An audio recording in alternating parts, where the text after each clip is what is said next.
Agora, nosso assunto é comportamento, hein? Aliás, um assunto complexo, mas importante. Porque é sempre possível rever, mudar questões que nos sobrecarregam e nos desafiam, né? A gente está aqui para aprender e aprender para viver melhor, para ser feliz.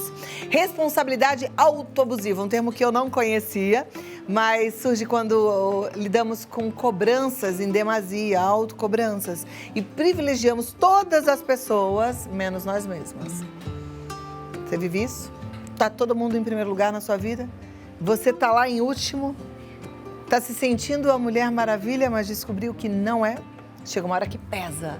Às vezes afeta o corpo e nos adoece. Quem conversa com a gente hoje é um especialista nos mecanismos de autossabotagem, na resolução de conflitos e melhoria nas relações interpessoais, Carlos Florencio. Seja bem-vindo. Tudo bom? Tudo ótimo.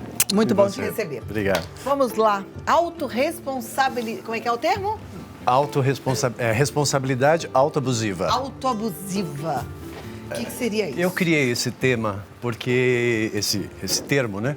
Por conta do excesso de cobrança que eu percebo que às vezes as pessoas acabam desenvolvendo, muitas vezes até inconscientemente, devido a certos padrões da nossa sociedade, onde você tem que respeitar determinados padrões e você exercê-los com uma certa eficiência para que dessa forma você seja aprovado, valorizado e até mesmo reconhecido. Então isso pode ser até numa questão de ser uma mãe, ser uma esposa, um profissional, independe da situação, mas a pessoa acaba se cobrando em demasia. Quando você exerce a cobrança é estamos cobrando alguma coisa, existe um devo alguma coisa, mas muitas vezes esse considerado devo não existe. A pessoa cria isso lá no seu inconsciente e ela passa pela vida toda tentando ser aprovada e reconhecida para que ela consiga pagar esta dívida, que não existe essa dívida. Mas lá no inconsciente dela, ela acha que ela sempre está em dívida. Em dívida com a família, em dívida com o meu casamento, em dívida com os meus filhos, em dívida com o meu chefe, em dívida com a minha profissão.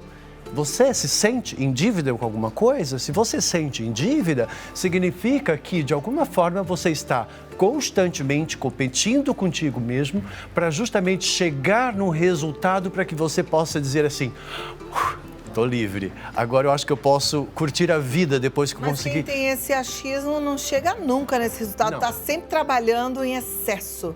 Não é trabalhando fora, é trabalhando em coisas, né? O tempo inteiro. Não chega por quê? Porque eu digo que nós temos duas verdades, a verdade do inconsciente e a verdade do nosso consciente.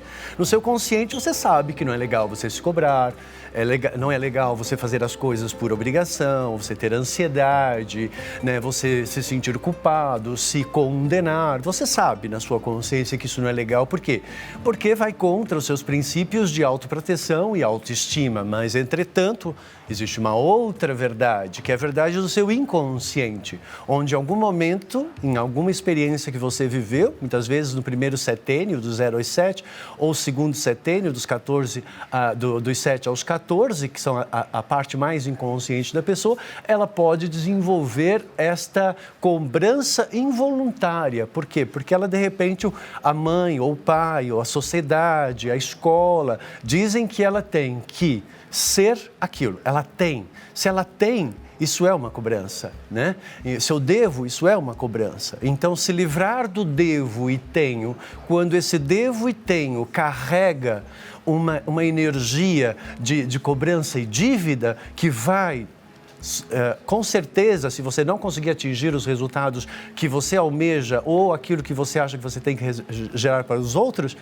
culpa. Aí a culpa, você vai desfavorecer você mesmo e você vai entrar num processo contra você mesmo. Porque ninguém gosta de se sentir culpado. Porque é como se todo o nosso valor de todas as ações que nós fazemos naquele exato momento, tudo isso é destituído. Porque eu estou na culpa. Eu não sou uma força que realmente é favorável. Então, em alguns momentos, quando você pensa isso, é quase como se você não quisesse existir. Então, você já vai contra os seus próprios princípios de preservar você mesmo, que faz parte da autoestima e do amor próprio, né? A sua existência e a sua própria vida. Então, é bem comprometedor. Como é que a gente sai disso, hein? Como é que a gente vai mudar esta forma de pensar? Porque a gente está falando de mudança que tem que ser lá na raiz. A gente tem que mudar a forma de pensar. Então, tem que mudar. Identificamos, talvez minha amiga em casa, você que está ligando a televisão agora, presta atenção, porque a gente está falando de um assunto incrível, que é responsabilidade autoabusiva.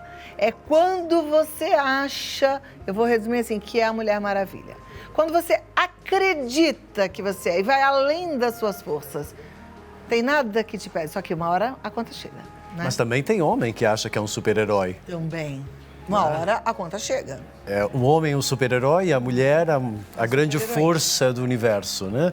E isso tudo tem sempre uma raiz. Nasce sempre, em algum momento da tua vida, você institui, por meio de alguma experiência, que você está em dívida e que se você não conseguir atender aquilo que as pessoas querem, você vai se sentir rejeitado ou culpado. Então a gente está falando Ninguém de uma gosta necessidade de aprovação. Sim, existe e de reconhecimento. Uma carência ali, alguém que quer colo, que quer ser notada, que quer ser amada e protegida, é isso? Não, quer reconhecimento, quer sentir que tem valor, quer sentir que é necessário. Tá. Quer sentir que conseguiu cumprir as suas funções que você criou lá no seu inconsciente, que você tem que realmente ser, você tem que ser, você deve ser uma ótima mãe, um ótimo pai, um ótimo profissional, uma ótima dona de casa. Ué, mas não é isso que fala a internet o dia inteiro, né, gente? Abre assim e fala, tem que comer isso, tem que fazer exercício, tem que curar, tem que... Né? Tanto tem que... É muito tem. Eu procuro ao máximo não usar, tenho e devo. E quando eu utilizo, eu sempre observo se não está intrínseco naquilo que é uma ação apenas, mas como uma obrigação. Como é que você sabe que você não tem esse mecanismo no seu inconsciente? Quando você faz, você não sente que é uma obrigação. É apenas uma ação que você está fazendo e que vai gerar um resultado e que o resultado vai estar certo. E pronto, é o que você sabe fazer. E às vezes pode não corresponder àquilo que a outra pessoa quer ou àquilo que você quer, mas você também tem que saber que você está no processo de evolução do desconhecido para o conhecido, do inconsciente para o consciente, que você não nasceu sabendo e que a vida a gente está sempre desperto e aberto para aprender constantemente. Então, uma pessoa que ela está favorável a si mesma, ela não cobra, ela não acha que ela deve, que ela está em dívida com alguma coisa, ela não vai se sentir culpada, ela sabe que por meio do conhecimento que ela tem, ela gerou uma determinada ação que causou um resultado e que esse resultado ela sempre fez pelo bem. Por isso que eu digo que não existe o mal, Claudinha, porque mesmo quando você faz o mal pensando no teu benefício, você faz pensando no teu benefício. Então, mesmo o mal está sempre pensando no próprio bem. Né? É estranho isso, né? Uhum. Mas aí você faz mal para os outros, é mal. Não, é mal, mas percebe assim, mas você percebe que quando a pessoa faz o mal, ela faz pensando no seu bem? Faz pensando nela, né? Exatamente. Então, esse mal que, no fundo, você pode causar para você mesmo é toda vez que você gera uma ação e que, por meio dessa ação, o resultado não satisfaz você mesmo e você se sente mal por isso, né? Ou seja, você sente que, de repente, você não é bom o suficiente, não é capaz o suficiente e aí você se autocondena. Então, é como se você aprisionasse você e você só vai se libertar dessa prisão que você causou aí quando você sentir que você realmente conseguiu atender a todas as necessidades que você se cobra e a todas as necessidades daquilo que você projetou que você deve realizar para as outras pessoas. Eu tenho um exemplo simples. Menino de 4 anos de idade, o pai faleceu. Tinha mais 3 irmãos. Ficou a mãe sozinha. Ele, no inconsciente dele, ele viu a mãe muito triste. Ele criou lá no inconsciente dele uma obrigação de fazer essa mãe feliz. Hoje ele tem 35 anos, a mãe é depressiva, toma antidepressivo. E ele continua, e ele me procurou, fez a primeira consulta, detectamos aí o processo, e ele já falou logo de bate-pronto. Ele disse assim, mas por que você se sente assim nessa obrigação? Porque eu sinto, eu quero que a minha mãe seja feliz. Eu disse, mas você não pode querer que a sua mãe seja feliz. Ela que tem que querer ser feliz com a realidade dela. Você não tem culpa se ela perdeu o marido, né? E você não tem culpa pelo projeto, pelo processo e pelo projeto de vida dela. Só que você, de repente, criou essa responsabilidade. Eu sou responsável pela felicidade dela, eu sou responsável pelos meus irmãos. Quando você se sentiu responsável pelos seus irmãos, você assumiu o papel do seu pai. Você tinha 4 anos de idade, né? Aí você pega e vai pela vida tentando resolver a vida de todo mundo da família. Então você virou o pai, virou o marido da sua mãe. E aí, como resultado, o que aconteceu? Essa pessoa, ela não consegue se entregar amorosamente, não consegue ter um casamento, não consegue ter um relacionamento. Por quê? Porque ele sempre se sente em dívida com a mãe e com os irmãos.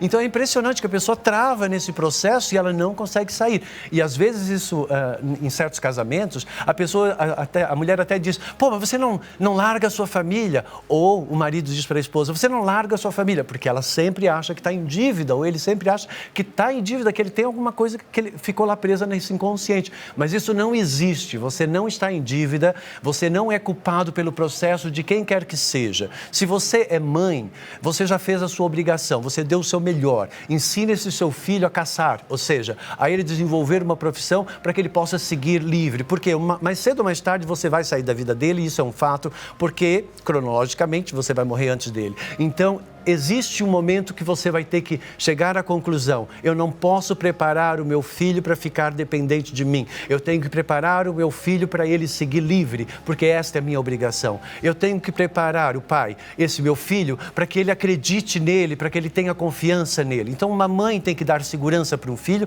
e um pai tem que transmitir confiança para esse filho. Esse filho com segurança e confiança, ele vai conseguir ter sucesso na vida. Agora, se você acha que você é responsável por tudo que representa o seu filho. Quando ele atinge um gol qualquer, você vibra com ele. Mas quando ele sofre por um fracasso, você acha que você é responsável por isso. E aí tem um gatilho muito importante. Porque aí depois todos os insucessos do seu filho, ou tudo aquilo que não deu certo na vida dele, você vai achar que ele é uma extensão sua. E que você é responsável por aquilo. Você não é responsável pelos resultados de uma outra pessoa, porque as ações partem sempre de um emissor. E se o emissor gerou uma determinada ação que está comprometendo a ordem e o equilíbrio dele, ele é sim responsável por isso. Você não pode se sentir responsável pelas ações dos outros, pelos fracassos, e nem tampouco achar que você também é responsável pelo sucesso da outra pessoa e de repente dizer, você só tem esse sucesso porque eu te dei essa criação, eu te dei esse apoio. É tudo aí que tem que ter muito cuidado, Claudinha. Uau!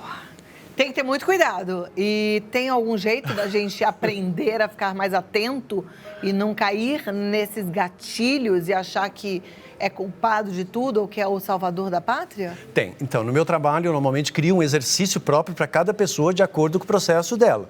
Gravo um exercício que eu crio para cada pessoa, a pessoa tem que repetir isso 2 vezes por dia, e aí à medida que ela vai repetindo esse exercício 2 vezes por dia, ela vai transitando da inconsciência para a consciência e ela faz um processo de transformação. Esta é uma via dentro da minha metodologia do PH Vida que eu criei para justamente libertar a pessoa dessas travas, porque uma trava, como eu expliquei, desse menino de 4 anos de idade, ele está com 35 anos de idade, ou seja, 30 anos da vida dele, ele não saiu do lugar. Embora ele tenha dinheiro, embora ele tenha prosperidade, chegou-se à conclusão de que ele nunca fez nada pensando nele, ele só fez pensando na família, e inclusive a própria empresa que ele herdou era da família, ou seja, ele nunca teve um projeto de vida dele. Às vezes as pessoas são cobradas pela família, o meu pai é advogado, eu tenho que ser advogado. Sabe, assim, se você não for igual ou não corresponder àquilo que a família quer, você vai sempre se sentir desvalorizado, gênero um peixe fora d'água, né? Uma pessoa que não faz parte aqui do contexto, é do contra. Então, assim, a necessidade dessa aprovação, ela é muito subjetiva. Você não tem essa necessidade de ser aprovado por tudo e por todos, mesmo porque nem o próprio Deus consegue isso. Então, por favor, seja mais flexível, mais tolerante e mais amoroso para consigo mesmo. Maravilhoso, né? Você tem que entrar em contato, acompanha o Carlos Florencio, vai fazer uma consulta com ele. Tá cheio de grilo aí, vamos desgrilar, gente. carlosflorencio.com é o site, no Face, no Insta, no YouTube. Carlos Florencio Oficial, Carlos Florencio. E o telefone de contato é o 11 98319 9848. 98319 9848, certo? É isso. Muito obrigada. Sem abuso. Sem abuso, com leveza, fazendo aquilo que a gente tem que fazer, não. Aquilo que a gente faz. Pode. Né? Porque aquilo que a gente pode. Fazendo o nosso melhor. Muito obrigada.